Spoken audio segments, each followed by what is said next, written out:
Tell me, Carole, you specialize in European Union and Europe. What's going on in European Union? You're trying to distance yourself from the US, you're trying to distance yourself from Russia, and you seem to be, as a country, more interested in the Middle East. And so there are a lot of changes seems to be happening. What exactly are the reasons behind these changes? What exactly, are the kind of, what's the roadmap and what exactly the destination? I mean, all these big changes in a way, especially if you look at the developments the last 3 days, the kind of stand the European Union has taken vis-a-vis the United States or President Trump. So what exactly is happening? Could you tell us? Well, I'm not sure. Is it working? Yes. It is. I'm not sure if it's so much Europe which is changing, or Europe's partners or allies, as we used to call them.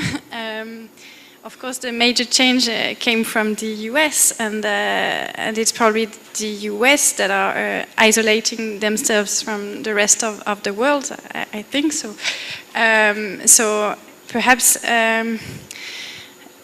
transatlantic relations are not at their best at the moment, but because the US president is using tough language on Europe and the European Union, perhaps on the European side, it makes us more united, because suddenly it comes clear that we share some values. Allow me to interrupt, So you saying that President Trump is using a tough language against Europe, and that's leading to Europeans coming actually even closer? Well, for example, on trade, it's very clear. I mean, President Trump is expressing its views through tweets, and he basically said that trade terms with Europe were unfair, and that it could no longer be this way. And then he invited the president of the European Commission, Juncker, to Washington, and apparently, well, they try to come to a common solution and avoid, of course, trade tariffs, etc. But again, allow me to interrupt. You see, but if that is the case, then you should actually be strengthening your ties with Russia, because you need energy, and Russia has plenty of it, surplus. So, but even with Russia,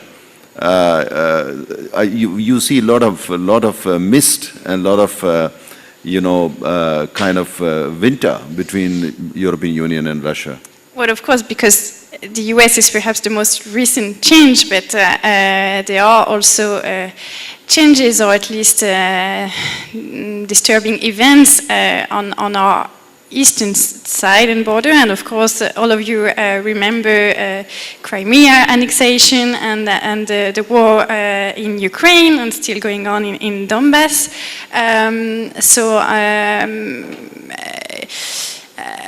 I mean, Europe is, well, Europe and Russia are key partners in terms of energy, and it has been the case since,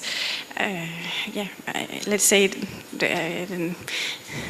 even during the Cold War, the pipelines were built. It was said this morning, but it has never been a perfect love story, as we so said yesterday. Is it, Carole? Is it Britain is moving out?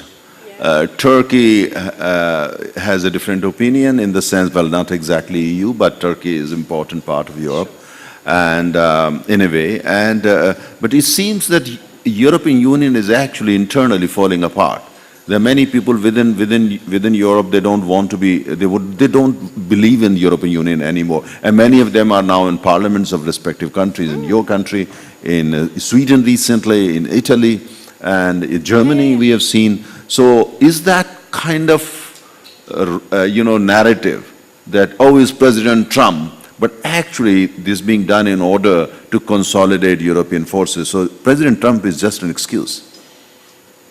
I don't think so. Of course, it's difficult times in Europe as well. Populism is rising everywhere, from Italy to Sweden, France, Germany. The extreme right party AfD, Alternative für Deutschland, is getting stronger and stronger. And there are many explanations for this. The first one would be, let's say, slow economic growth, the globalization not bringing a better situation for everyone, unemployment rates, of course, migration, what we call in Europe the migration crisis, but a crisis that is probably going to last, so a long-term perspective that has to be managed, and of course it's creating division among Europeans. Okay. And the UK voted to leave, so it's not an easy environment, but we are going to have elections next year, and I don't want to be pessimistic. Of course, populism is rising, but there are also some strong voices in favor of the European Union political project. It's not over. I think it's, tough time for almost everyone. Okay. Of course, we have to hear the complaints and the arguments from parties that are against the European Union.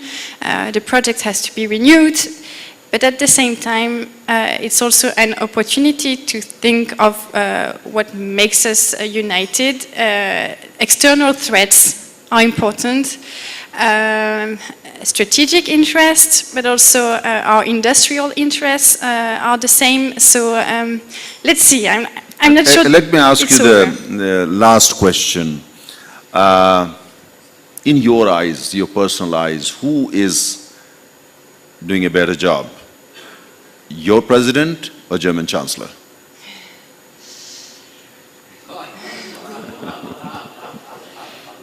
Well, Angela Merkel has been the Chancellor for 10 years, more than 10 years now, and my president has been in power for only 1 year. So, of course, there's some kind of fatigue in Germany, and her legitimacy and her policies are being contested at the moment. But let's say... Well, so you actually are saying you're president? No, I'm saying that it's easier for a president who has been elected only 1 year ago to be... 1 year is a long time in politics. Internally, but not internationally. I think he has of course, my personal view is that he was... Did you vote for him? Of course. Oh, yes, thank you very much. Well, you know what the other option was. Thank you very much. Thank you very much. Thank you.